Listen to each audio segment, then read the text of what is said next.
Hey, I'm Vivien, and today I wanted to show you how I made a couple of DIY versions of some really cute CB2 products that I've had my eye on for a while, namely a planter and some linen bedding.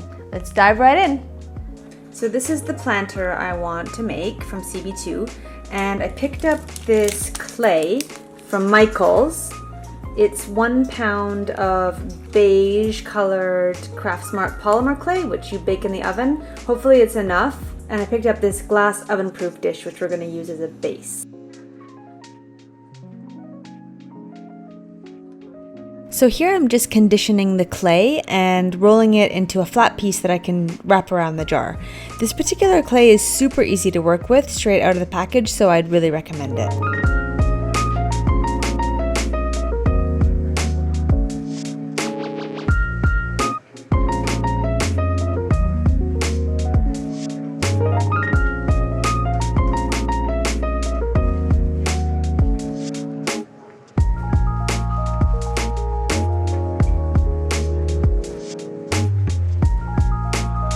I don't have a lot of experience with polymer clay, so I just smoothed out the seams with my fingers and that seemed to work okay.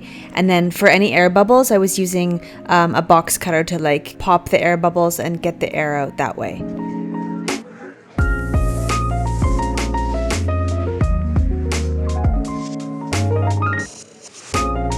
So next I needed to figure out how to create the rectangular kind of shape that you see in the original planter. So I looked around the house for something that was the right shape, and I ended up grabbing actually a couple of mini perfume bottles that I had, and I tested those on a piece of scrap clay. That seemed to work, so I went with that.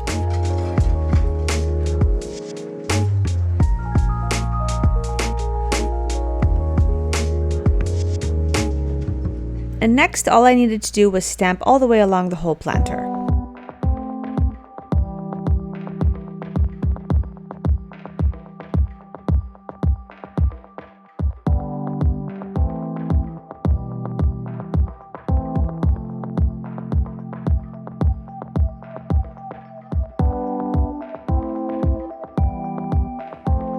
Then I went ahead and baked according to the instructions that were included with the clay.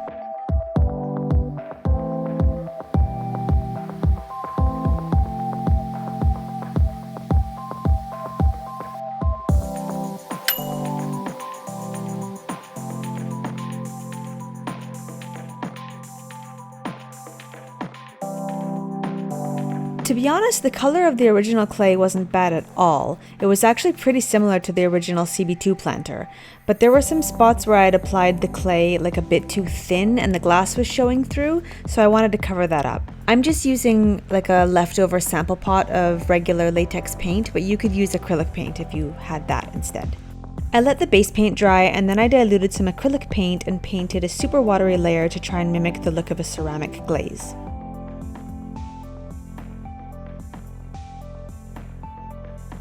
And finally, the last step was just to give it a clear, glossy top coat, again to try and imitate the look of ceramic. And that's it.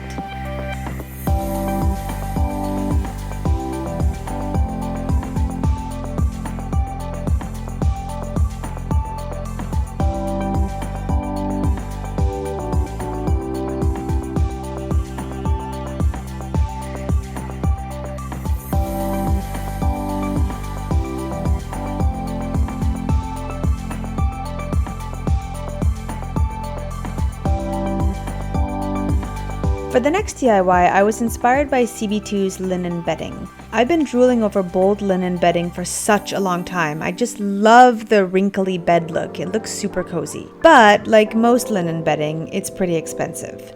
For example, CB2's queen size linen bedding is $229 US. A few months ago, I bought IKEA's linen duvet cover on sale for 50% off, so I decided I would try to dye it a more exciting color. I bought the white version, but I'm not sure if IKEA actually stocks it anymore. If you're looking for a more affordable white linen duvet cover, there are a few 100% linen options on Amazon that you could use instead, or you could just use white cotton, but of course the look will be a little different.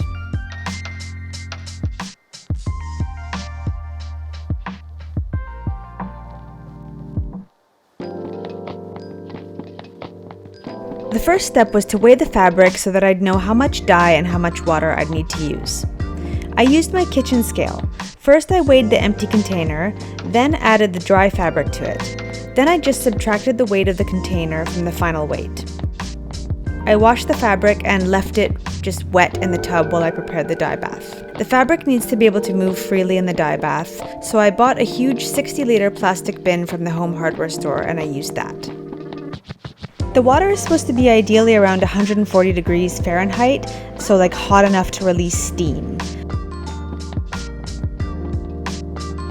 Next, the instructions said to add salt and dishwashing liquid to the water, so I did that.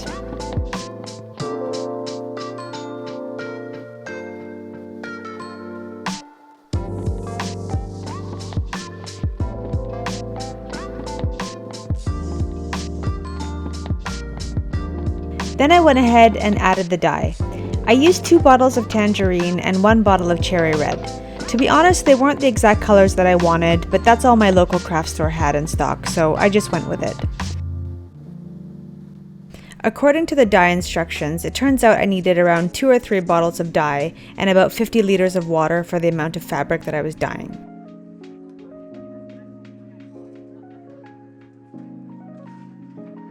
Next, it was time to add the fabric to the dye bath. Apparently, the first 10 minutes are the most crucial, so I made sure to submerge the fabric completely and stir as best I could within those first 10 minutes.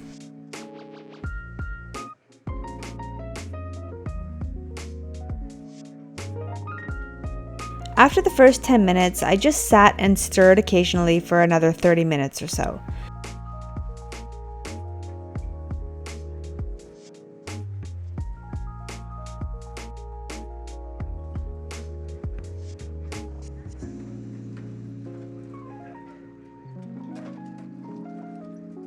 I drained the dye bath, and no, it didn't stain my tub at all, in case you were wondering. And then you're supposed to rinse the fabric until it runs clear. And because it was so heavy and there was so much fabric, I just ran it through the washing machine again on cold without any soap, and that worked great. Then I dried it, and then I was done.